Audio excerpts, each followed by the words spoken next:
welcome to EPN. My name is Victor Lucas, and we bring you the latest in everything cool every single day, and we have got a lot of cool stuff lined up for you today. I'm very excited that we are going to have Bandai Namco in the house talking about Ni No Kuni 2, which comes out next week, March 23rd.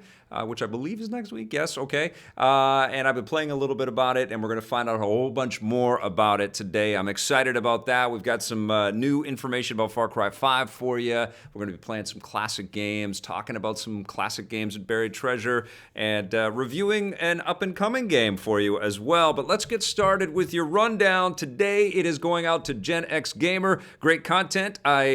He's glad I saw you on the Happy Console Gaming channel. Great show. Thank you so much, Gen X Gamer. Here is your rundown. The first official details about the next Tomb Raider game have finally been dug up. After several leaks earlier this week, Square Enix has confirmed that the next game in the franchise is called Shadow of the Tomb Raider and is coming to the PS4, Xbox One, and PC this September. This brief teaser video hints that Lara Croft will be going on a new adventure to South America, complete with Mayan ruins, and the title implies that this will be dark and serious like the other recent games. As for who's making it, the official website lists Ubisoft Montreal, which worked on ports of the last two Tomb Raider titles. Square Enix says they'll reveal more details next month. I can't wait for this. I just saw the Tomb Raider movie. You can watch Johnny and me review the movie on Film Fury, and we'll probably run that tomorrow on EP Live. So come back tomorrow and you're going to get that review. Yes, the whole time I was watching the movie, I was like, I can't wait to find out what the new Tomb Raider game is going to be. I really wanted to revisit the Tomb Raider reboot that Crystal D just recently did, and Rise of the Tomb Raider. The whole time I was watching the flick, I'm like, I was ready for to hold the controller, and I kept looking for the now loading screen on the side of the screen. All right, we might be not be getting another Witcher game anytime soon, but we haven't seen the last of its hero, the Witcher protagonist Geralt. Is it Geralt or Geralt? I think it's Geralt, will appear in the new fighting game Soul Calibur 6. We have lots of names in our brains, people. We keep moving on. We're playing all kinds of new stuff. He's making him the first crossover character confirmed for the game. I'm going to be playing some... Oh, no, we're not. Making him the first crossover character confirmed for the game. He seems like the perfect fit for Soul Calibur given his sword fighting skills and larger-than-life persona. I wonder if he's going to shout, though, because he's so raspy voiced. And he'll even come with his own Witcher-themed stage. Expect more fighters to be announced for the game in the coming months. Soul Calibur 6 arrives before the end of the year. I'll tell you what, Bandai Namco is having one of those years. They are releasing incredible games in 2018. I love Soul Calibur. It is my favorite fighting game franchise. It knocked me out when I played it on the Dreamcast originally, and they've had lots of great ones over the years. They had God of War, they had Kratos in the PSP game. They had Spawn or Link. I forget who the other character was. Spawn or Link? There was another character, but I forget who that was. Maybe that was Kratos as well in the PS2 game. Oh, so many good memories with Soul Calibur. Love it. So I cannot wait for this, and I'm also looking forward to Cyberpunk 2077 from CD Projekt Red. We'll finally find out more about that at E3. Now, it's official. One of the world's best filmmakers is going to direct the next James Bond movie.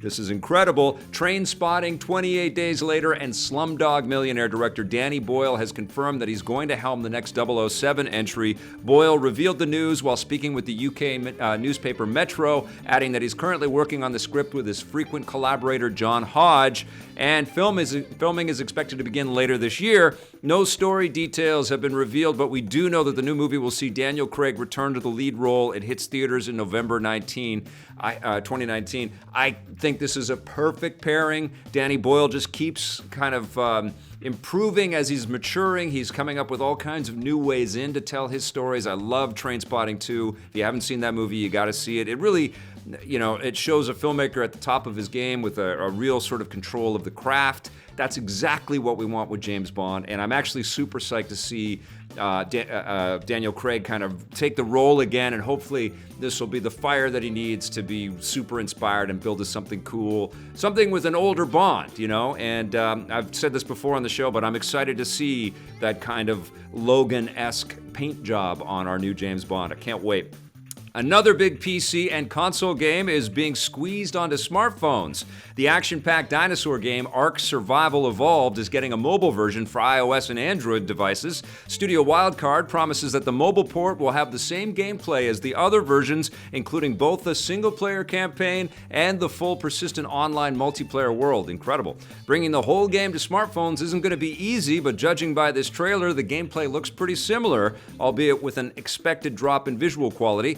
Other big online games like Battlegrounds and Fortnite Battle Royale have already made the jump to smartphones, so we know that it's possible. The mobile version of Ark Survival Evolved will arrive this spring. Is this going to be the trend now? Is this what's going to happen? The massive games, which are, sort of set up to be persistent and in a lot of cases kind of free to get in, and we're offering you all kinds of downloadable content, microtransactions to kind of customize your avatars.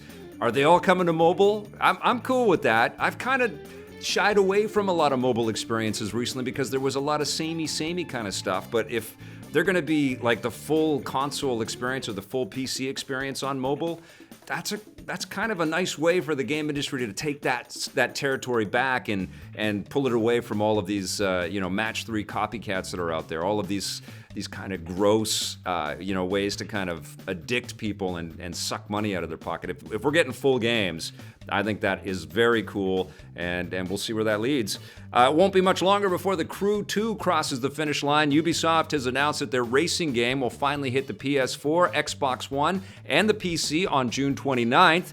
It was originally slated to arrive this month before the developers delayed it to give themselves more time, which, as we discovered when we talked with Sam Witwer the other day, is always good news when it comes to game development. A delay means they believe in it and they're giving them more money and more time to make it better. Like the first game, The Crew 2 allows players to switch back and forth between different kinds of vehicles, like cars, boats, and planes, and the environments promise to be bigger than ever. And when I played The Crew 2 last year, I had a big smile on my face. It's very it's zany because, the idea that you have an avatar, a character that has to pop out of a vehicle and jump into another one, all of that is kind of removed. You're basically transforming in real time in this massive open world environment. It's kind of like the vehicular answer to the spots of fun you have with the vehicles in Grand Theft Auto, but now it's just like go wherever you want to go and change whenever you want. And I think it's going to be a lot of fun. And, The Crew obviously went on to become a big success for Ubisoft, so they've learned, and they are all about this games as service thing now, so they're going to want to keep people playing for as long as possible. I think this is good news and big news, and I'm excited about that. Oh, I did. And there's one other. This is a huge story too. This took over the internet last night.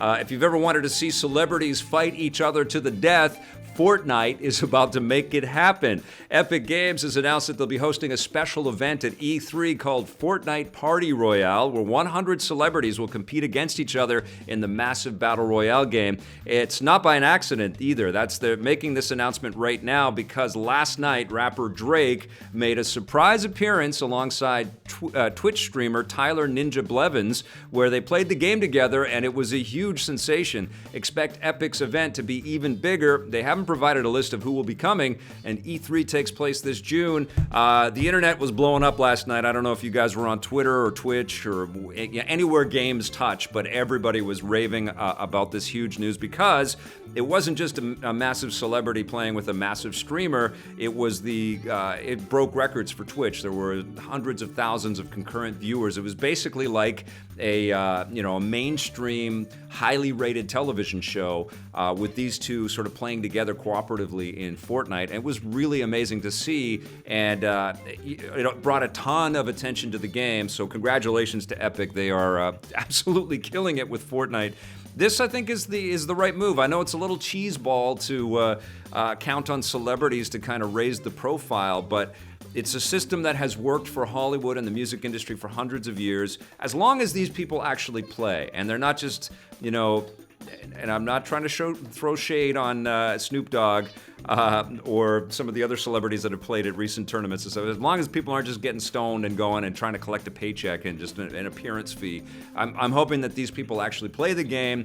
There is a competitive edge. There is something to be done here with celebrities. I mean, I used to, growing up, ABC used to have the celebrity sort of Olympics special thing all the time, where celebrities would be athletes for a special and they would compete against each other, and it was fun because we know these personalities, you know, and I think that there's something to be done with this concept. Hopefully it's done well. It's going to be an incredibly tough thing for Epic to organize because celebrities come with entourages and handlers and people, and, you know, there's so much baggage associated with all this stuff. So hopefully that goes smoothly, and hopefully the right people are chosen. I've certainly interviewed tons of celebrities because of video games, and I've witnessed firsthand a lot of celebrities that love games in a very pure sense, and they're addicted and they play in the trailers, and this is going to be fun. I'm excited. E3 is going to be incredible. I'm getting very, very excited. That is going to wrap us up for our rundown. We've got a guest talking about Ni No Kuni 2 very soon, but right now we got to take a look at this day in everything cool.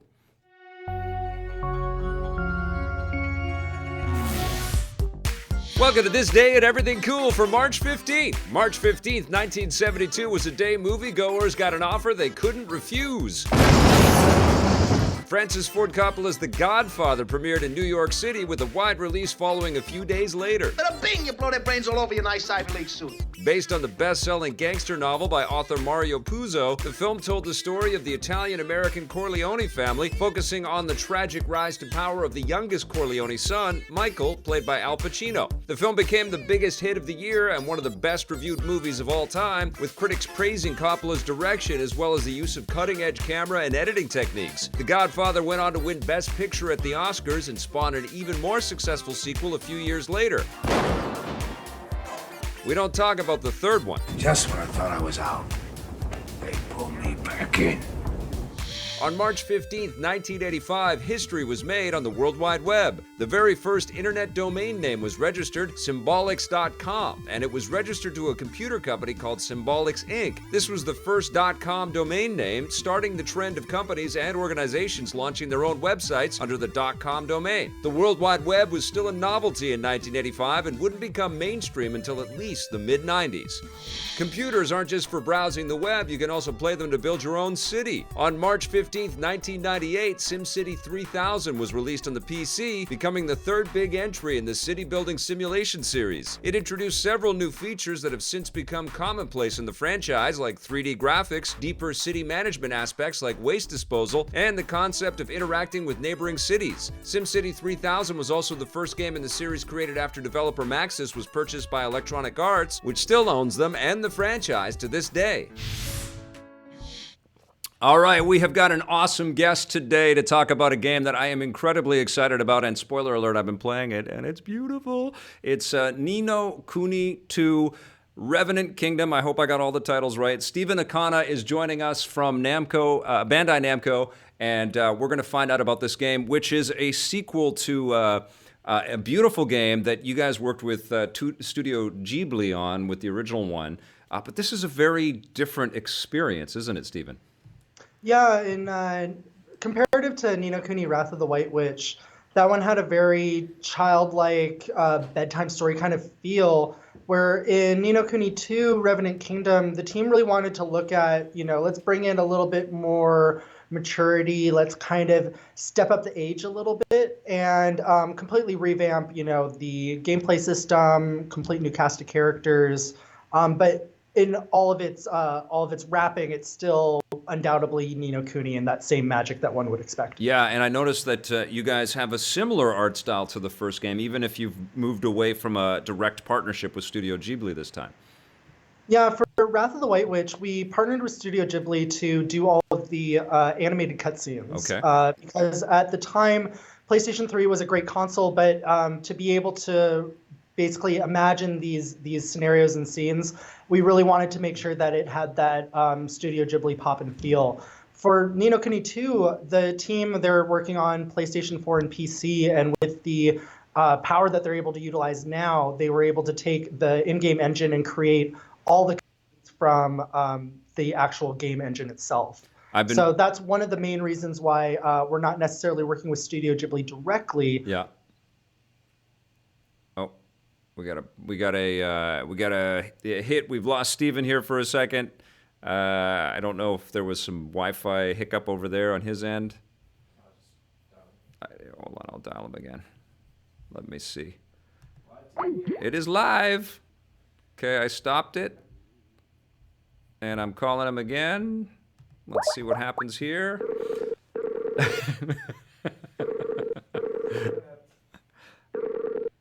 Hopefully his computer didn't fall asleep or something. Oh, Steven's probably flipping out on the other end of this. This is hilarious. This hasn't happened yet on EP Live. We've been very lucky with our Skype connections. Oh, man. Imagine if the computer crashed or it ran out of battery or something. There he is. Sorry about that. Nope. You know. No problem, man. It's all good. Everybody knows the internet, right? You guys know the internet. Doesn't always work. Everything's good, though? Yeah. Yes. Okay. Yeah, but what I was saying is that the group, Yoshiyuki Momose, he's the character designer from Studio Ghibli. He's worked on a lot of their movies. He's come back to do all the character designs for Ni No Kuni 2.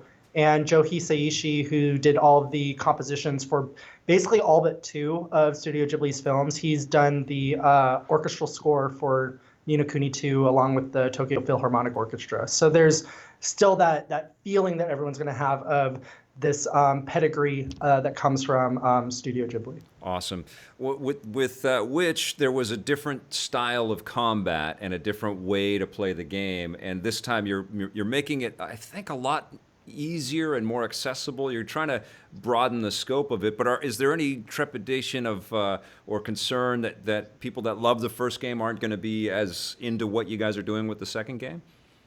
I think always with a gameplay change, it has the potential to polarize, certain players. Mm-hmm. But, in being able to, I was a big fan of the first game, and I've obviously been playing a lot of the second game. And I'm really enjoying the changeover from that hybridized turn-based system to a full-fledged, open battle arena that you can swap, move around. It feels a lot more frenetic.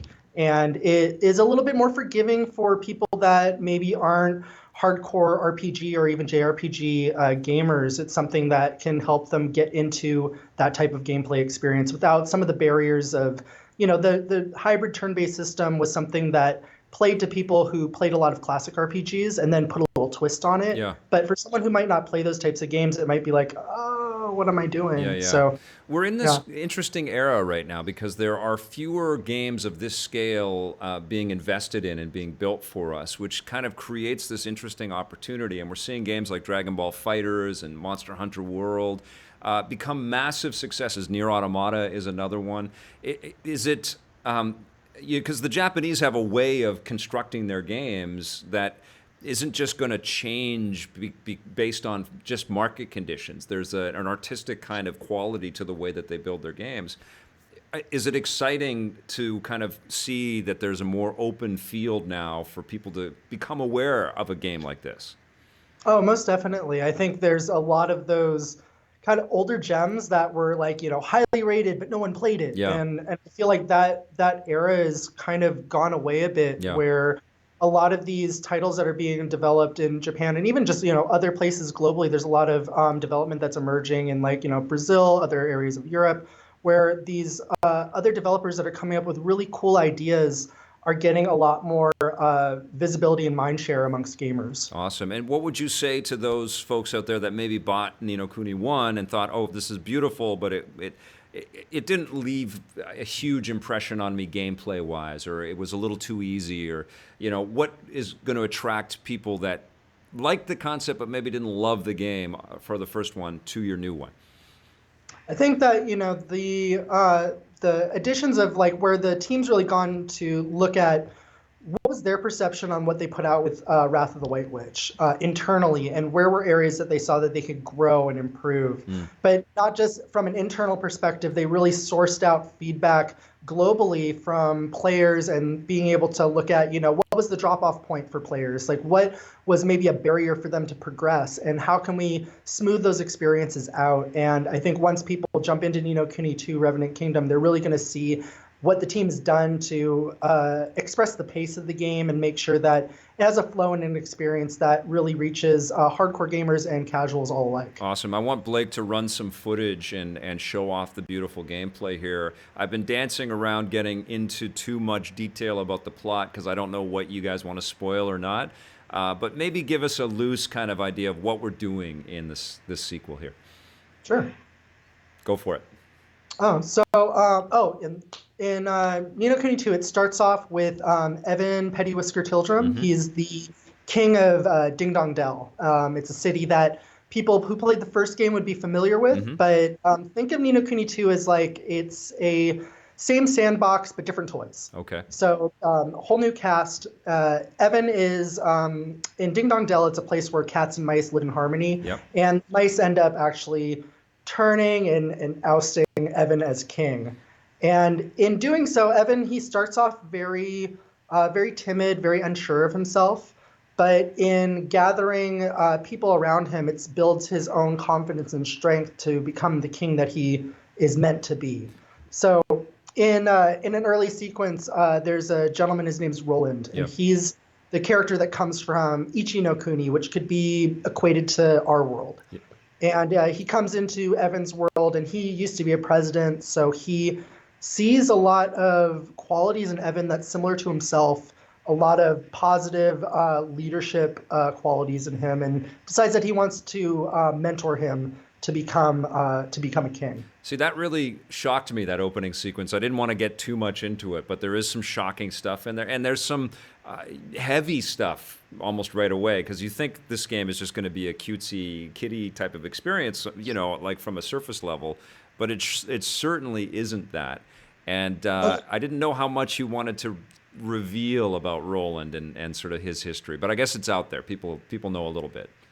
Yeah, I mean, like there's a lot of mystery that surrounds Roland. Yeah. Like in his world, he's in his late 40s, I believe. Mm-hmm. And when he comes to the world of Ni No Kuni, he ends up being much younger in his 20s.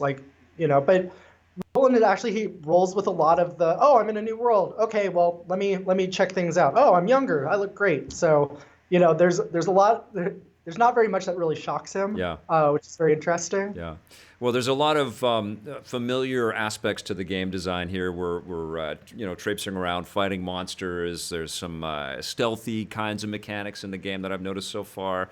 There's obviously leveling up and acquiring all kinds of new equipment and weapons and things like that. But what else is buried in here that you want to, let gamers know about? So one of the things that people were big fans of in Wrath of the White Witch was the familiar catching and raising system. Mm-hmm. And the fact that you would use them and go out into battle with your different familiars that you've caught and raised. And we've done away with the familiar system in Ni No Kuni 2, but it's changed into different elements of catch, collect, and raise. So in one portion, there's these world sprites. They're called Higgledies. And the Higgledies, they are, I call them your fourth party member, because you don't control them necessarily, but they have passive traits of different things they might do. Like they might throw out some attack fodder, or they might throw a healing to one of your party members. But you can also give them commands, and in doing so, it will have, based on which Higgledies you've collected and you've added to your party, you have different either buffs or attacks that they're able to do. Which I think is really cool. And I think there's about 100 unique Higgledies that you're able to collect and put into your party, which will change the gameplay experience for you. When I hear that, I think, are you guys developing a new slant for a new game based on these Higgledies? Is there a gotta collect them all kind of concept that might be emanating at the studio? I don't have any information about that, but I would want to seed that information over to them, because I love those Higgledies. They're so cute. I think my favorite, there's a water element one, and he has like a pirate hat and like an eye patch on. So there's certain Higgledy leaders that you're able to pull in, and they have different decor that's on them. So they're all pretty cute and unique. Awesome. How many different people can you pull into the party, apart from the higgledies that you can collect and bring into battle with you? But how many people does your party kind of grow to? So there is in the story, you're going to start out with three main party characters, and then it expands out to six. And it has different representatives from different portions of the world, basically, each with their own point of style and difference in their combat abilities. That's awesome. Tell me about the this game takes place hundreds of years after the first game as well, right? Is there going to be like do you have to have played the first game to kind of really get the most out of the sequel? No, it's kind of one of those great things where if you've played the first one, then you can jump into the second one, and you have the familiarity of world environment, some of the creatures that you battle against, but it doesn't have necessarily that direct continuity. But there is Easter eggs that you'll be able to find and little nods to the first game. And for someone who's never played Ni No Kuni before, it's a great way to jump in, play this, and you're like, hey, wait, there's another. It's like jumping into a book series, and you started with like the second book. Yeah. But then you go back to the first one, and it's like nothing's been spoiled for you. You can actually go in and you can experience all of that fresh, and it's just more content for you. See, so. When I'm playing this, I instantly want there to be a remastered version of the first game. And, I want to have both of those on my virtual bookshelf, like I want to be able to jump back and forth between the two. Is that something that you guys are considering? Is there a possible remaster of Ni No Kuni 1 coming? We don't have any information on a remaster of Ni No Kuni 1, but just like with the Higgledies notion, I would be super excited if we were able to do something like that. So, hopefully, I can talk to the team and, get some of these notes from you over to them and let them know that you're a big fan of their content, old and new. Oh, yeah, absolutely. Did you work on the first game? Have you been with this series for a while now? I actually didn't work on the first game, so that's something that was kind of special uniquely for me is being, it's funny, I was just a couple months ago, Facebook gave one of those old posts served to you, and it was a post that I put up when the first game was announced, and I don't really use Facebook that much, so it was pretty surprising that I was like, wow, I remember when the first one was announced and I just lost it, and now I'm working on this game, so it's a cool full circle. That's awesome. Yeah, it's great. There are obviously a lot of great Japanese RPG games. Some make it, some don't, and I'm curious to kind of get your take on, what it takes to be a hit, what it takes to kind of register. I think it was also a bit surprising that Ni No Kuni got a sequel, because I don't think the first game, there was a lot of acclaim around it, but like you say, I don't know if, the millions that you would want to find a game like that actually found that game. But what makes a JRPG a hit and a success?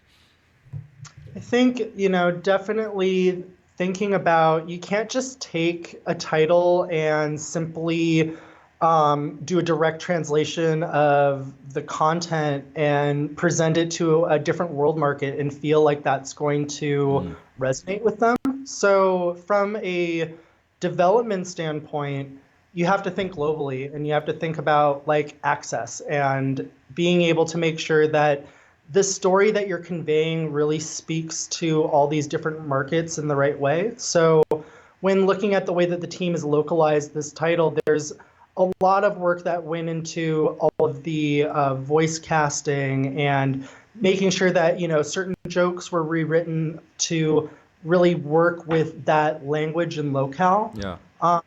And you have to put a lot of time into development.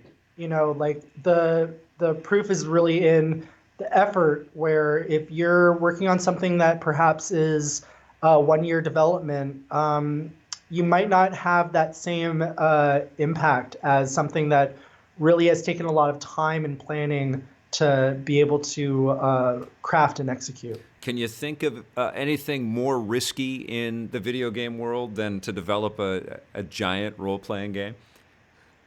Oh, geez.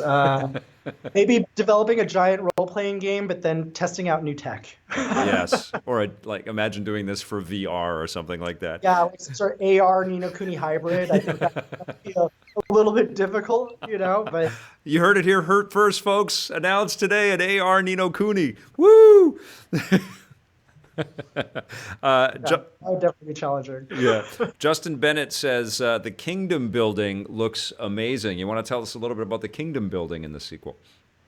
Yeah, so as many people who may have followed Level 5 games, like previous releases and stuff, there's an element that they focused on in some older games, like say for like Dark Cloud 2, like where they had Georama and this kind of town building. And, they brought that back into Ni No Kuni 2, which is a cool way of being able to level up your character itself. And it plays into the role of, like, it's a role-playing game. You're Evan, and you're this party, and you're supposed to feel that emotional connection with him. Yeah. So to really play into that, there's a lot of, like, when you look at the kingdom mode where you're actually building your kingdom, you're staffing all the citizens that you've recruited from other countries into different roles to level up different areas.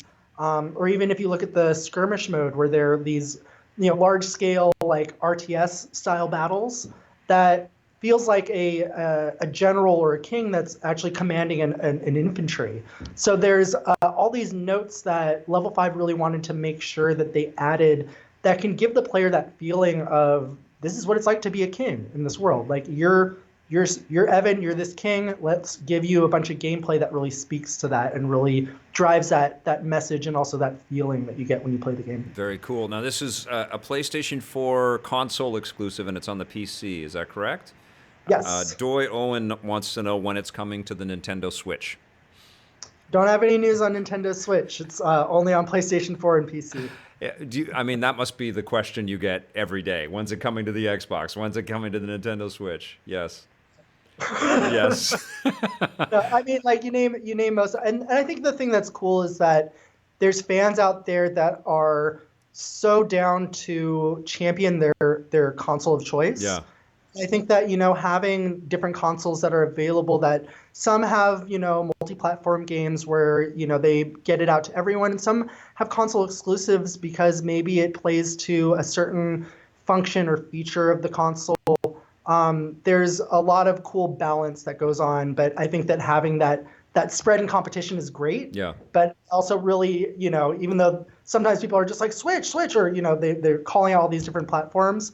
I think it's cool that, as being a part of the gaming industry, knowing that there's people out there that are advocating for what they're big fans of. Well, it also speaks to Sony taking a bet as well, right? And saying, well, we believe in this and we want this and we want to work with you guys. And Sony is very smart that way. That's, a big part of why they're having so much success this generation is they're picking really good titles and it's not just this title. It was Street Fighter, and there's just lots of examples of PlayStation saying, "Yep, this is gonna fit with us." I think the idea of being able to play a game like this and being able to port it and walk around with it everywhere on a Switch is a very attractive one. Blake is out. Blake has said he's only buying Switch games now because he likes to play his games in bed. So you lost one, but it must break your heart. But it must also feel pretty good that people are asking for it everywhere too, right?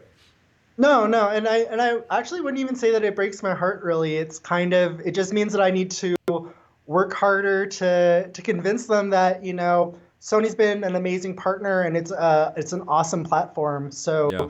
to, get them to be able to get Ni No Kuni in their hands and experience that magic, it just means I just got to fight a little bit harder. Yep. We got Nate Slayer 22, who's a recent sponsor of EPN. Thank you so much, buddy. Saying why no Xbox, and I think that's the no Switch applies to the no Xbox as well.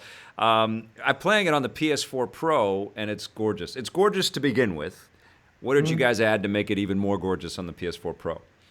So on PS4 Pro, it has 60 frames per second gameplay. There's also a 4K display, HDR, and some improvements in terms of loading and performance in certain areas. Yeah, it is such a lovely, lovely game. The game is out next week, and I know this team has been working very, very hard. what describe these days? Like you're interacting with the team, you're getting the masters out, you're getting the retail copies out the stores. What's it like? Busy. Yeah. It's busy. I mean, I'm really like I roll out of bed in the morning and like my phone is like right in my face and I'm just like, okay, gotta start working on these emails. So, it's really busy, but it's so satisfying to know that like we're right at the finish line, and I just can't wait for people to finally get their hands on it and to really just throw a large chunk of gameplay in there and get to experience something that I've been working on for a really long time, and I'm just so excited to be able to have the public be able to experience what we've been able to experience internally here. What do you personally know through your time playing this game and working with this team about Ni No Kuni 2? So, like, what do I know? Yeah, like what do you know about this whole enterprise? Like something that you know to be true about what you guys have built together. So there's a lot of times like you could be working on projects, and when you're getting communication from because we're Bandai Namco here in the US, we're a publishing house. Yeah. So we're working with different developers, and developers will often give you a rundown of different promises that they have for what the promise to the consumer is. Mm-hmm. And you as a brand manager, you really look at it with a discerning eye because you want to make sure that what you're marketing out to our audience is truthful. And I think that that's the thing that I found really impactful in all my gameplay experiences, is that every detail that they've given me has come to fruition. So, there's a lot of you're playing this game and you can feel that blood, sweat, and happy tears that was put into it. And it's hard to describe beyond there's something very magical about it. Awesome. Is this a game that you think people should play alone, or should they play with somebody on the couch beside them and sort of get into the story together? I think it's one of those ones where it's a great game for people who might not be gamers, but they're fans of like different forms of popular entertainment. Like, maybe they make a date of seeing that annual Pixar movie release. Like that's like a big deal for them. And it's a great couch cooperative where someone who might be more of a gamer can have their friends that might want to experience the story, and they know that this is something they would like. Being able to pass off the controller and, kind of have a shared gaming experience. I think that that's something that this game, since it's really easy for someone to pick up and play, but there's plenty of room for content to master. I think that that's something that's pretty cool about this one. That is awesome. I know some of the reviews have started to come in. I saw the Famitsu score and stuff. Do you guys have a sense of how the game is being received by reviewers out there already? Yeah, I mean, we've had a couple preview events, and different. A lot of our review copies have gone out already, so we've been getting some initial feedback, and I'm just blown over. Like I'm so excited with the current kind of feeling that's out there. So I just can't wait to see all those reviews start rolling in. Because it's that time. Awesome, man. Well, it was a big deal to me when I got the code and I knew the date was coming. I said, yeah, I'm going to reach out to my friends at Bandai Namco and see if we can't get somebody on to talk about this very special game. We don't get tons like this, people. We don't get these games that are you can truly see the artistry behind them and the love behind them. And it is time to celebrate that stuff. Steven, thank you so much for being on the show with us, and I want to play it more, but I hope that you guys have a very successful and happy launch, and good luck with Ni No Kuni 2. No, thank you so much. We're just so excited to be able to share more about Ni No Kuni with you. Right on. Thank you, Steven. Have a great day. And right now I'm going to throw it to my review of Yakuza 6.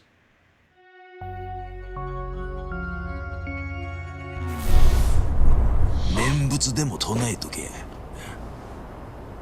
あまり時間がねえ。早いとこ済ませてんだがな。 Sega sent me the code for Yakuza 6, The Song of Life, and I got a great big smile on my face because I have grown to really love the Yakuza series, and this is the most up-to-date version of this franchise. It's brand new, has, amazing visuals, the best visuals that we've seen in this franchise. Really, really cool character designs. We're following the exploits of Kazuma Kiryu, the same guy that we've been watching all the way through the Yakuza games, although this time he feels like he's trying to kind of reform. He takes responsibility for some of his duplicitous actions in the past and goes to prison, serves his sentence, and he's sort of away from the people that he cares about and loves for 3 years. And he comes out and he realizes that one of the people that he really loves has been hit in a hit-and-run accident and is in a coma in the hospital, and he has to take care of her baby. And so Kiryu is this guy that suddenly he's like Mr. Mom, and it's a very strange direction in a game series that is just rife with strange directions. この子は遥かの子だ。 Yakuza, as we all know, is kind of like it's like a mini game collection. Like there's just so many different things that you can do that you can spend a lot of time doing that are not the main through line of the experience. You can play arcade games, of course. The Sega, staples like Super Hang-On and Outrun are in there, but then also Virtua Fighter 5 is in here, which is insane, and Puyo Puyo, and you can play them two-player as well, which is crazy. You can play baseball, you can play darts, you can have conversations with hostesses and hostess bars. There's karaoke. You can go, fishing underwater. There's home run derbies. It's a ton of things that will capture your attention. And this is the way that you play this game. It's like you sit down, you say, okay, I'm going to solve some stuff. I'm going to get into the story a little bit here. And then you get into a fight because you do a ton of fighting. Like almost everything is solved in the sort of the main story plotline stuff by kicking the crap out of gang members. You beat up drunks, you beat up triad people, and lots of Yakuzas and just tough guy idiots that think they can take down Kiryu-san, but they cannot, and he just demolishes lots and lots of people in here. And you pick up bicycles and signs and baseballs and baseball bats and anything that you can find around you, swords, and you just waste people. You do a lot of that, but then you see a little dot, or maybe you see a little controller symbol on the map and you go, well, I wonder what's in there. And then you go in there and then you find yourself playing darts for 4 hours. And then you go, okay, that's enough of that. And then you walk over and there's a cute little kitty and you're like, well, I got to feed this cat. So you go buy some cat food and then you feed the cat. And all of it is sort of adding to the experience points, but also the latent fun and experience of playing a Yakuza game. And they're so weird and quirky and funny, and there's also like this really sort of human and drama infused plot thread all the way through here. Like you have to really start to care about this little baby that you're taking care of. There are mini games where you're like lifting the kid and swinging the kid. You got to get milk for the kid. You don't want it to be screaming. And you actually have this whole other diversion where you go to Hiroshima. So you've got stuff that's sort of set in Tokyo, and then you also go to this more a smaller town with a different kind of setup, with different kinds of people, still incredibly violent Yakuza-led people, and you get sort of sucked into the underbelly. And there's also a lot of empathetic souls and people that kind of feel for you and understand your plight. You just want to take care of the people that you care about. 遥かの息子を守ってやるのは今。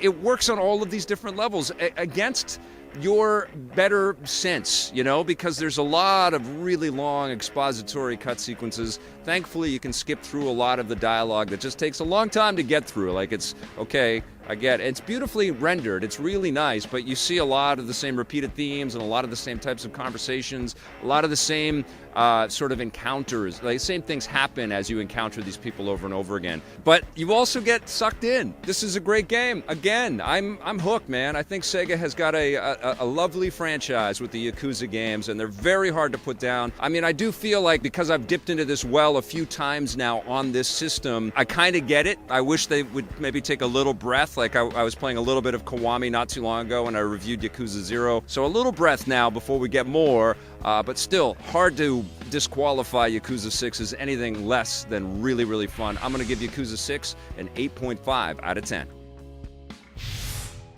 Super cool game. The whole time I was playing it, I was absolutely thinking about Shenmue, and I was thinking about Sleeping Dogs. You guys remember that amazing game from United Front Games? Yeah, it's such a great series. I love the Yakuza games. And you'd think I'd get tired of them, but God, I don't know. They just hook you. Really cool. And honestly, I think it was supposed to come out in March. That's why all the reviews were, the embargo lifted today and we could review it today. But I believe it's coming out in April now, but definitely one to look out for. It's weird that we've got so much time before the game comes out. But right now, let's take a look at a game that came out a long, long time ago in our buried treasure.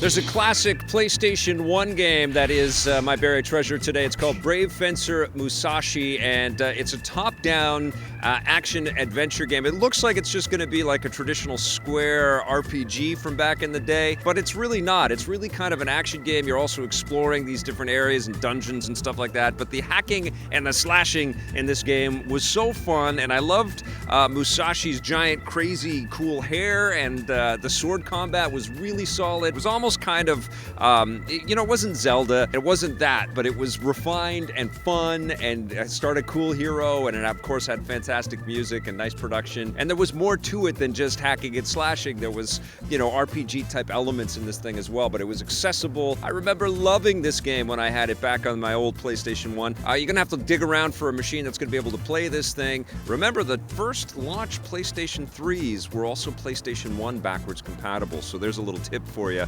This is absolutely one that's hidden and buried. I think it's probably tricky to find, but it's so worth your time. It's so cool. Thumb candy, as I like to say, and that's why Brave Fencer Musashi is a buried treasure. We have spent a tremendous amount of time in Japan in this episode of EP Live, and man, does that Brave Fencer Musashi bring back some great memories. I think it's time we spend a little bit of time in America. Here's, or at least Montreal, here's our look at Far Cry 5 Arcade.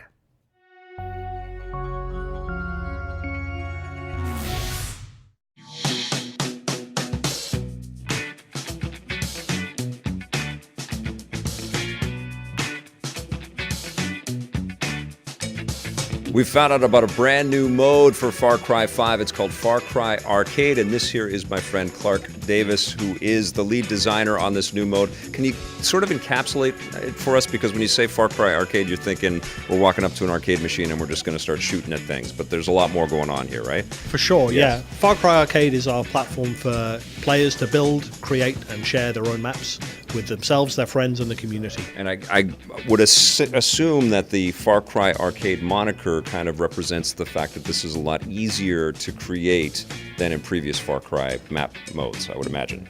Right, that's absolutely true. We've really made sure this time that Far Cry Arcade is easier to get into than ever before. We're making sure that wherever you are, whether you're playing in the campaign or whether you're browsing through the menus, you have very quick and easy access to get into it, either straight through the menus or from some cool arcade booths that you're going to find all around the campaign world in Montana to just jump straight in. Now, you say map editor, and right away a lot of people's eyes glaze over and they get sort of sweats and they get nervous and they're like, how much work am I going to have to do? Like, how hard is it? Can you be honest? How long do you have to sort of tinker and tailor on these things until you get something? So we have a series of game modes that everyone can just jump straight into creating right off the bat. Anyone can make a map in less than an hour with the new tools that we have. And can you give us a sense of some of the stuff that we'll be able to do within the editor? It's not just building maps. You guys have actually created sort of game modes within these maps too, right? Right, absolutely. We know that completing outposts is gameplay that everyone really enjoys in the Far Cry series. So we have an outpost game mode for you to create your own and then, of course, share them with your friends. But one of the biggest improvements we've made over previous versions is that we have brand new sets of content that come from previous Far Cry games, but also other games from Ubisoft like Assassin's Creed and Watch Dogs. We have over 7,000 objects for you to play with. That is amazing. Tell me how that is going to work. So these are going to be like buildings and textures and things that we've seen in those games that can then be applied to any of the geometry that we build in our world here? That's it, exactly. Like I say, over 7,000 different objects from all of those games, whether it's whole buildings or individual objects or pirate ships or the Yeti from Far Cry 4.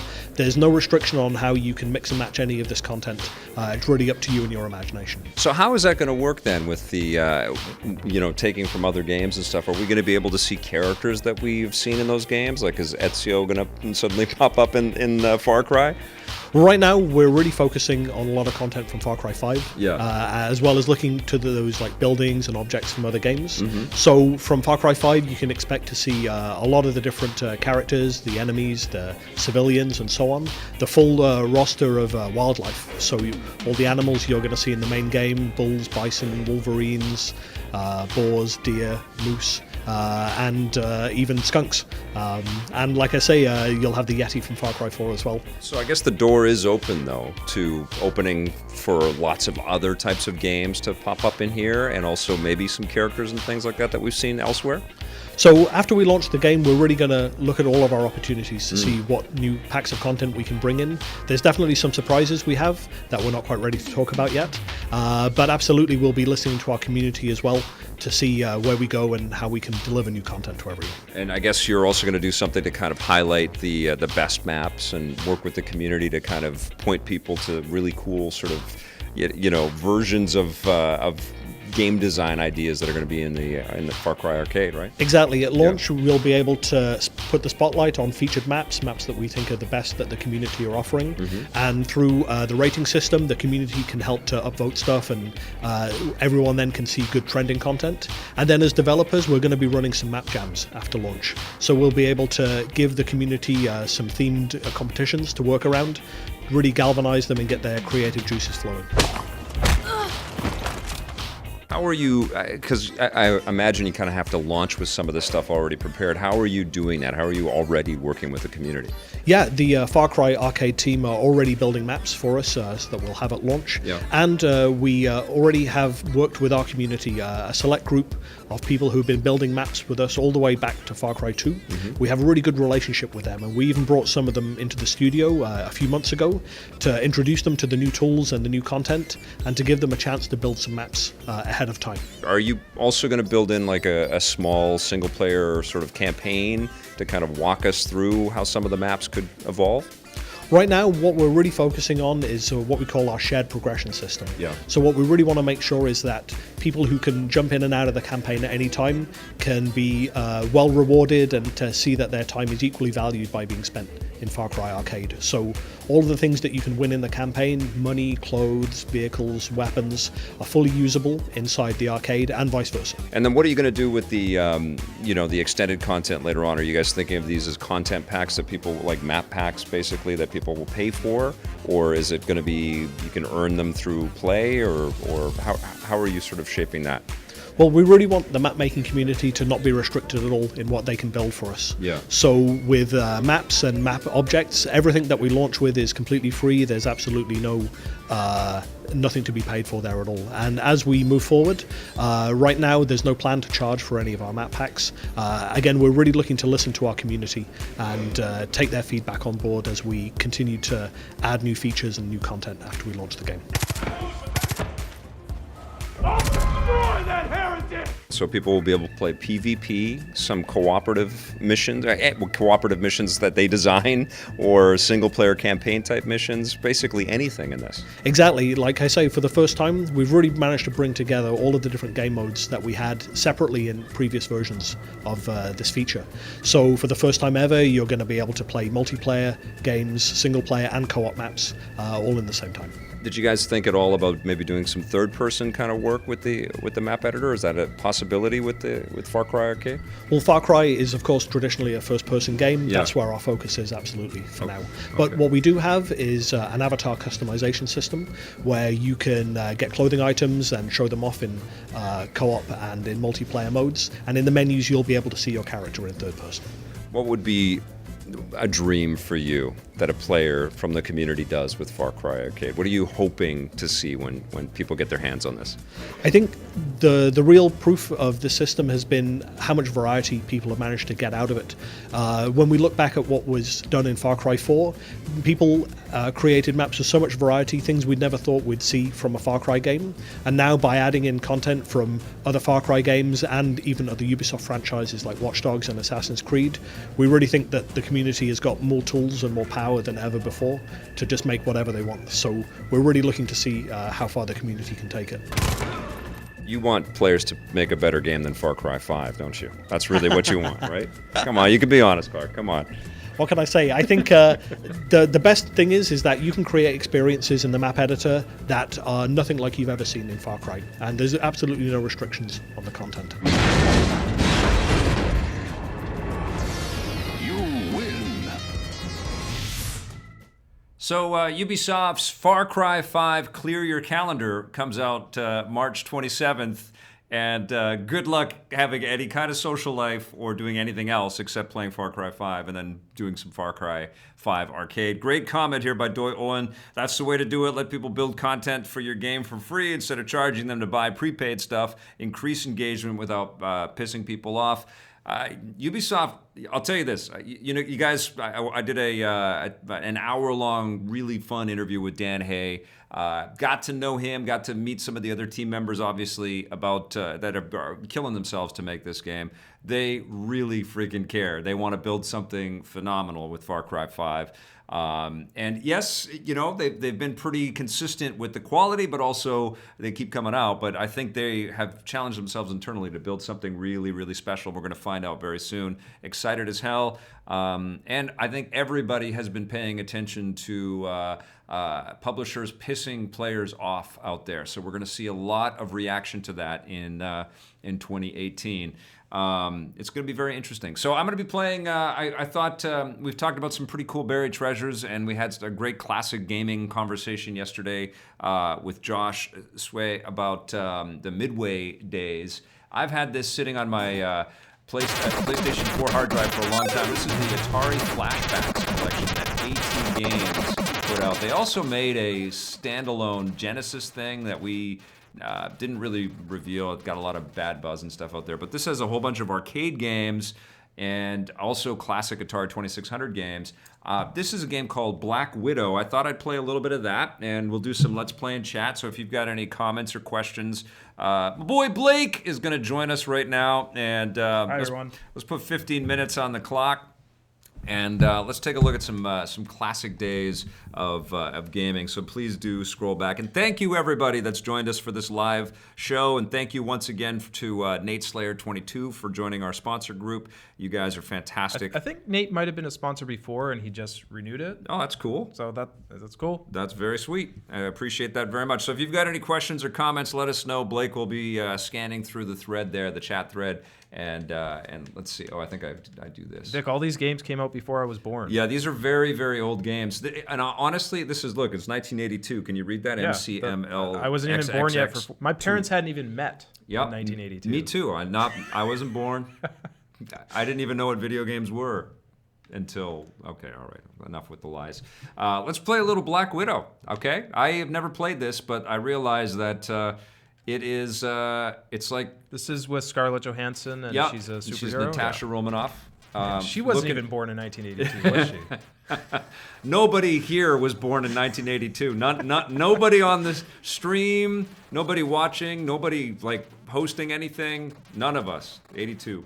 Actually, I was. I had already seen Raiders of the Lost Ark 13 times in 1982. Sorry, go on. Go ahead. But this is, well, let me just explain this game quickly. It's Robotron meets Tempest with a little asshole bugs. But you want them to go on your web, though. You're a spider. Yeah, and I want the points, and they leave money. They drop money behind. So, I don't know why they drop money, but that's cool. But yeah, if anybody's got any comments or questions. I have one here from Sean Peterson. He's Okay. saying that he likes Ubisoft games, but Uplay is really, really lame. Oh, yes, please. And I 100% endorse that comment because I really like Ubisoft games as well, but Uplay sucks. Yeah. You know what it is? It's like, it's the same thing with having to have an Epic account on Fortnite. You know, it's it's all of this stuff where you have to go out of the environment that you're in to sign up with something else. Why can't it all just be through the PSN or Steam or whatever you're using? Yeah. Like, remember when Metal Gear Solid 4 came out and it had multiplayer? Yeah. This is in 2008. Oh, yeah. And Konami had this stupid thing where you had to make a Konami account. Yeah. You couldn't just use your PSN account, and it was like their site didn't work, so no one could play the game for the first month. And that Konami account's been well used since you signed up for that, right? Yeah, and it killed the game because when it launched, no one could play it. Yeah. And then by the time you could play it, everyone had kind of moved on to something else. So Unreal. Yeah. Yep. Those things. I love Ubisoft, but man, that Uplay. not my thing. We all agree, and maybe it is a question of some kind of, like, we just saw the Ubisoft and Google announcement for dedicated servers. So maybe there is some kind, and we constantly report on the fact that PlayStation and Xbox players can't do any crossplay together. Maybe there is an opportunity for some external. I guess it would mean that everybody would have to get along, and Activision's never going to let Battle.net not be the Overwatch sign up, and Steam's got their thing. But it would be great if there was just one, the Oasis. Yeah. Basically, we want the Oasis, Iron Giants, and Ready Player One. All right, let's see if I can get anywhere. Tiago Santos wants to know what your favorite Yakuza game is. I think it was Zero. I think Zero was shockingly addictive and fun, and it kind of brought me back to the franchise. I dug it on the PS2. I remember reviewing those games with Tommy, but there was disappointment because they weren't as good as the Grand Theft games, and you want the Grand Theft Auto in Japan experience. That would be amazing, and hopefully one day we get that. We had that. It's called Sleep. Oh no, that was Hong Kong. That was Hong Kong. I was going to say Sleepy Dog. And that was incredible. There've been games set in Japan, open world games though. Haven't there? Not really, not like that. But I think when I played Zero, I was like, man, this is just quirky, crazy fun, and it really kind of sort of hooked me and brought me back. And I reviewed it on the channel, and I was, I think, very shocked how much I really liked that. So I was very prepared for Yakuza 6, and I did play a little Kiwami as well. I didn't play enough that I was ready to jump in front of the camera and review it, but I did like that too. And Kiwami is, I think it's a redo of 1. I'm a bit confused. It was like a remake of it. Yeah. Of all the time, because I know they did one set in the past as well, so I'm not like up on the lore. A zombie spin-off. Yeah. But it's a cool franchise, man. What I really realized when I was playing Yakuza 6 is, like, I freaking love Sega. I love how weird they are, And when I watch classic segments of us covering Crazy Taxi and the different types of games that they've invested in, and I look at my Sega Saturn collection and my Dreamcast collection, it's like they're an amazing company. And Sonic Mania last year was just divine, I love Sega. Want more from them, would love like a classic, edition version of the Dreamcast or something like that to come out. Those little bugs look like the Starfleet logo. Yeah, kind of. The little yellow triangle ones. Yeah. Fred Wicks has a good question. Okay. What will Sony be showing at this year's E3, since all the games that are coming out this year were already shown off last year? And the year before. I think we are going to... I think he means in terms like new games, because we know like Last of Us 2 will be there, but we've already seen that. So like what unannounced properties are there out there for Sony? We'll probably see something on Horizon. I think we'll get a tease on more Horizon 2. Yeah, we might even see the return of Killzone. Like that game was so successful that it might sort of trigger more love for Guerrilla. That is an excellent question. What franchises are there? There's got to be. I want them to announce something really big and cool for the PSVR. Some like big exclusive game. I think they are very close. They are on the edge of making the PlayStation VR essential.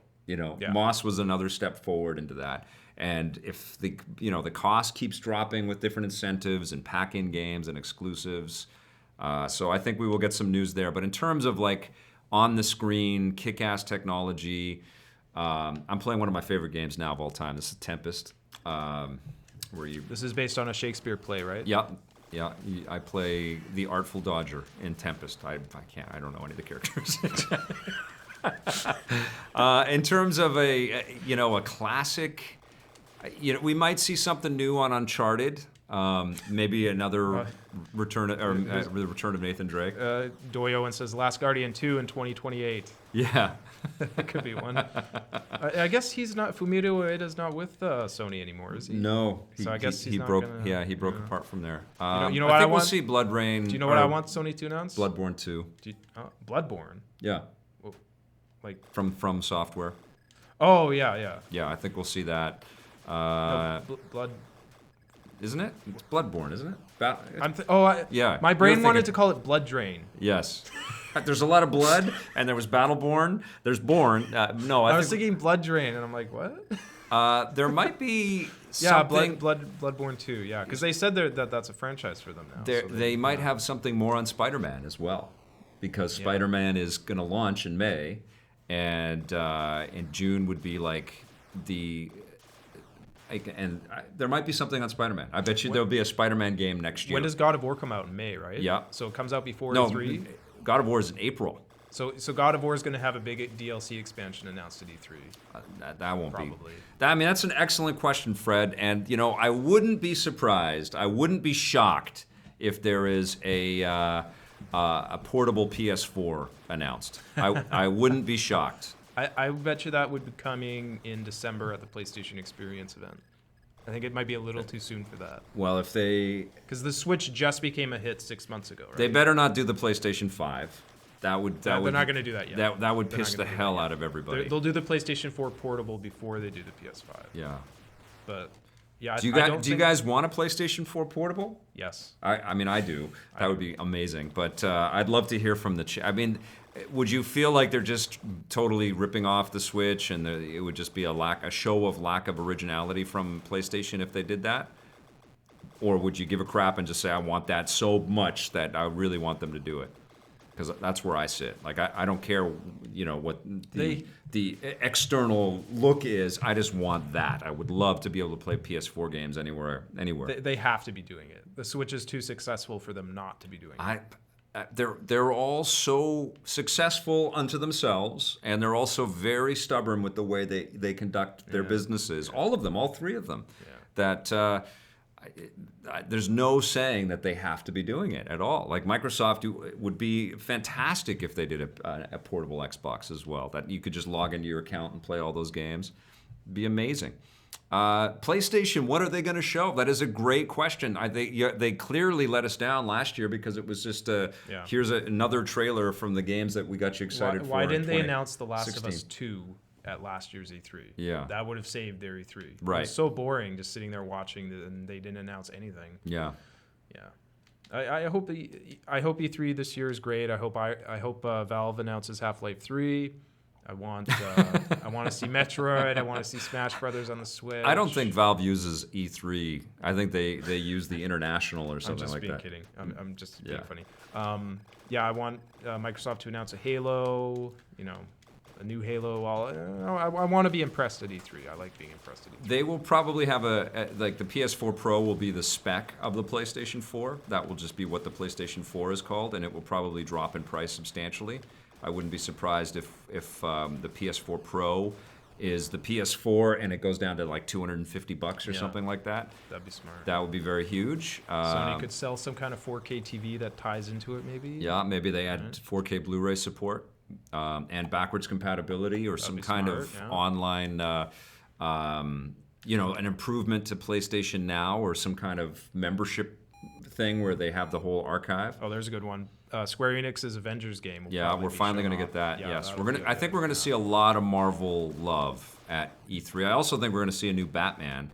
Are we doing E3 predictions already? Yeah. Is E3's that happening? in like 2 months? Holy what is crap. it, March? So we got like 2.5 months. Yeah. Months until that. Next week is GDC, so a couple things are going to filter out there. It feels like summer outside. Vancouver today has the nicest weather ever. Yeah, it feels like a summer day. It's amazing. I mean, that's climate change for you. Hey, we get earlier summers. I feel it's already too late for them to make a PS4 like Switch, but I agree that the time period is too soon for PS5. PS5 will be next year. I think Sony could do a PS4 Switch like this, and I think it's still relevant, even though the PS4 has been around for a while. Likely wouldn't have any 4K external support. Maybe it could. I think there would be huge demand for that.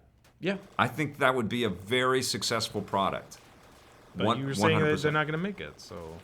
No, that's what Paul said. I read. Adrian Leon said that. You're a wise man, Adrian Leon, but I think that honestly, if they said we've got a PS4 portable, how many of you would buy that? A PlayStation Portable? A PlayStation 4 portable. Yeah, most of the people are saying they would. I would buy it instantly. I would buy it instantly. Yes. Yeah, a lot of people are saying, Sammy and 111 says PS4 portables go for me. Yeah. take all my money, blah blah blah. Yeah, everyone wants 100%. Like, yeah. they've done the portable thing before. They know how to do it. They know that technology. They don't have to get looped into any bullshit, making it LTE or whatever. Just make it Wi-Fi. Put all of the buttons and configurations exactly like the DualShock 4. Basically, put a screen around the DualShock 4. Yeah. And, oh, man. It can't be that hard. I mean, I want that. The PS4 is 5 years old now. Yes. It can't be that hard to squeeze all that into a thing that fits in your hand. Look at how elegantly they made the PSVR. Obviously they worked on that for a long time, but they are in these they make fantastic hardware at Sony. They do. They make great TVs. They make great consoles. They make great controllers. I'm not a fan of the buttons on the PlayStation 4, though. I'd like to be able to know my system is off or on. But they make great hardware. At least it has USBs in the front. Yes, it does. Yeah. Microsoft. Yeah. There's one USB in the new Xboxes. Yeah, but why did it launch without one? Yeah. Right. Lots of questions about the launch Xbox. Lots of questions about Microsoft products in general. No, they make great hardware too, actually. Like recently, they've changed a lot of the stuff the way that they make hardware, and it's much better. Like the Surface and their new computer and the Xbox You know what? You're One right. X I and went the to the Xbox One S. Microsoft store. I was playing with that little wheel thing they have on it. That thing's so pretty cool. Yeah, Yeah. no, I agree. Yeah. You're right. Even like Kinect was cool. It just didn't have the stuff to make it worth our while. It was a cool piece of tech. Okay, let's go back to the main menu. Nate Slayer 22 says, being a new dad, most of my time gaming is when I commute or travel. Switch. Congratulations on being a new dad. Yeah, who's that? Nate Slayer 22. Nate Slayer our 22. recent sponsor. Right on. Here's a What shout are out the- to dads that's at cool. Watch Look- EP. I like how the titles they look like the cartridges. Yes. Like that's what the cartridges look like from the top, right? Yeah, let's play. Look at these classic games. You have a lot of these cartridges sitting around. Oh don't you? yeah. I some of these games I bought back in the day, and they cost me $50 back then. Let's play. That's when we're supposed to stop. We're gonna play 3 minutes of combat. Here we go. They got a little cartoon of it going into the thing. That's cool. Yeah. I like that. Yeah, here we go. So this is insane. So you move a tank. Oh, I'm supposed to be playing against somebody else. Okay. Oh, is it 2-player? I've only got the one controller though. So game select. How do I? Oh, R1. Did you the Atari, this old console? Did you have a controller? Or did you have to sit there? Yeah, you had a controller. But with this, no, you had to walk up to it. There were You had to buttons press- on the thing. Yes. Yeah. Tank Pong.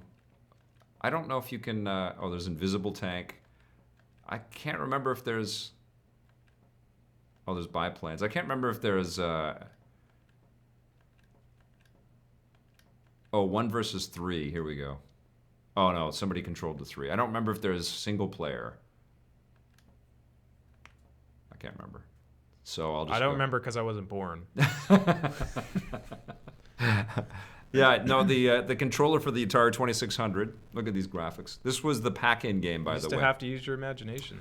Was just one button, so it was just a joystick, like a full joystick. That's right. Yeah, and it had a little red button on it. That's yeah. right. Yeah. Hey, Blade Blur, thank you so much. Oh, I have not played the DMC collection yet. I definitely I'm looking forward to that. I guess I have to reach out to Capcom and bug those guys. I've been getting a bunch of games and some movies and some stuff recently, so a lot more reviews are incoming.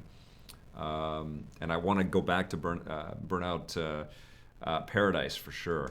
That little taste yesterday was awesome.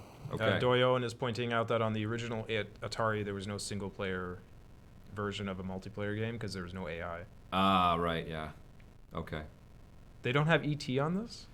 No, licensed. Oh, and it's a terrible game. Yeah.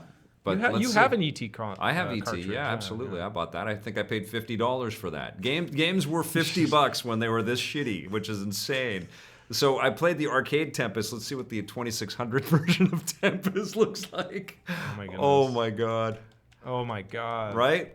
So when console, this is a great exercise right here. When consoles finally started to sort of one up, no pun intended, this is, how do you even play this? Yeah, this is I never bought this. Now, granted, you're looking at a crappy CRT monitor, in 1982. Yeah. It might even be black and white. Well, I mean, Like this is an HD TV, but still. the one thing that you would be amazed by, though, is that even though the ports were terrible, the intention of the experience was kind of crafted in this ridiculously rudimentary thing.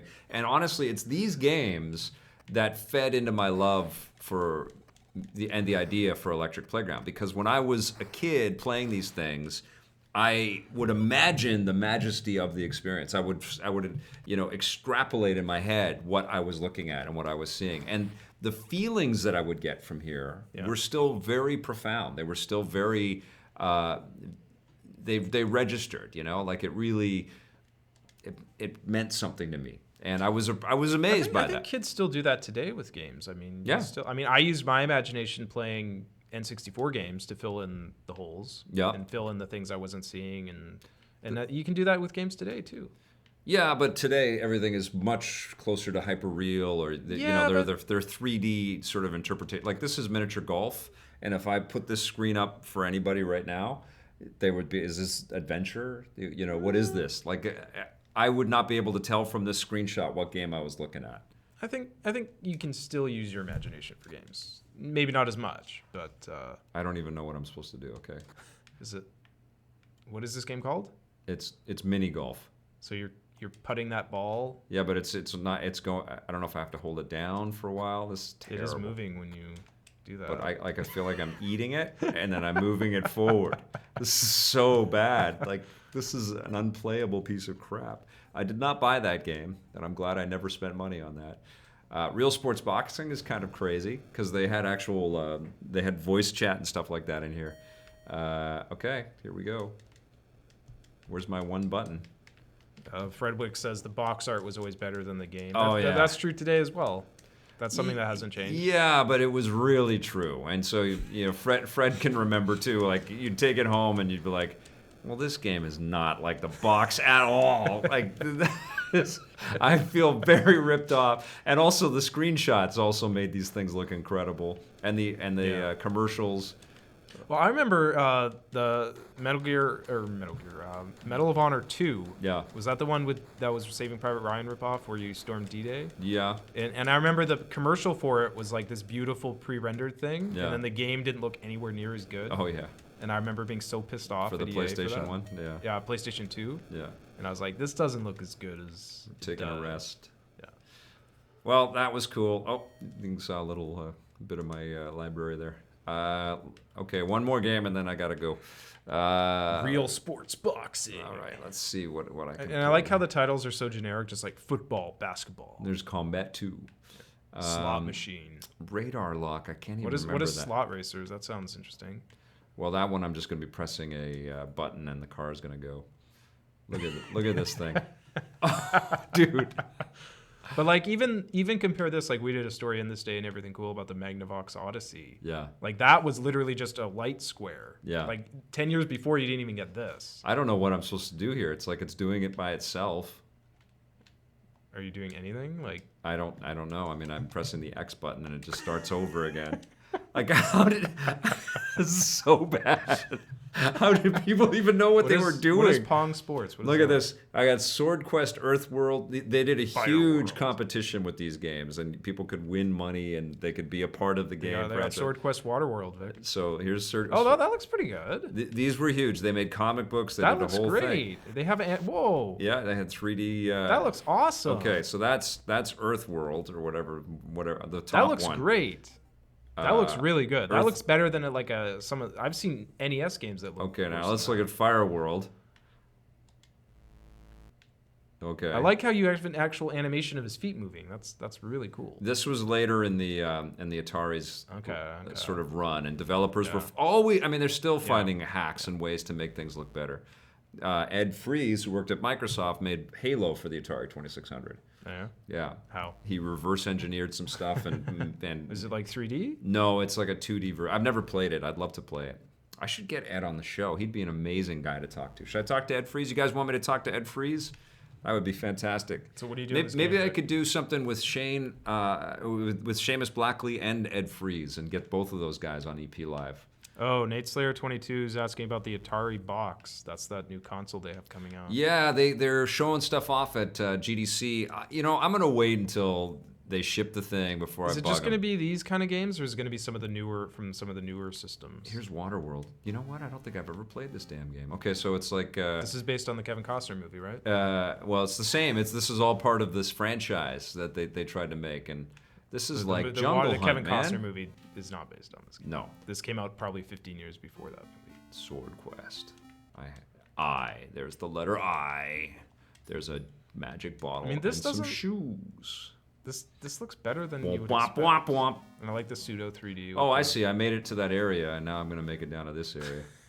Okay. Ooh. Whoops. What the hell happened? I'm Is this I'm like the is this square a down ripoff there. of Zelda? Did this come out after Zelda? No, it came out way before Zelda. It was a ripoff of some of the PC role-playing experiences that were starting to okay. happen. Okay, my friends. Are we done? We're done. There are like a million games on there. Totally. Are you going to be in GDC this year? No, Blade Blur. I'm not going down to GDC this year. I went back and forth about doing it. Partially, it is. There's some pretty large movies that are coming out that I want to cover. And partially, it is my family and I it's spring break next week for our daughter. So she's not in school. So we want to go off and do a little vacation somewhere. So it was like, okay, it's a little bit of a balancing act. And But San Francisco is really expensive. it's very expensive, but I'm trying to figure out what we can do from here to kind of cover and showcase GDC. And stay tuned. There might be something cool around that. Bye, everyone. Certainly going to be doing a lot of great interviews based on news that comes out of GDC. And, a lot of coverage and lots more to come. And tomorrow we've got a great special guest with us. Robert Keyes from Screen Rant is going to be on the show talking about all the big summer movies, which officially I think kick off with Tomb Raider hitting theaters tonight, I guess. So come back tomorrow for EP Live. And remember, we've got tons of other great stuff for you to check out. So please do. And if you dig it, hit subscribe, that little bell. And if you're so inclined, that sponsorship button too. Thanks for watching, everybody. See you tomorrow.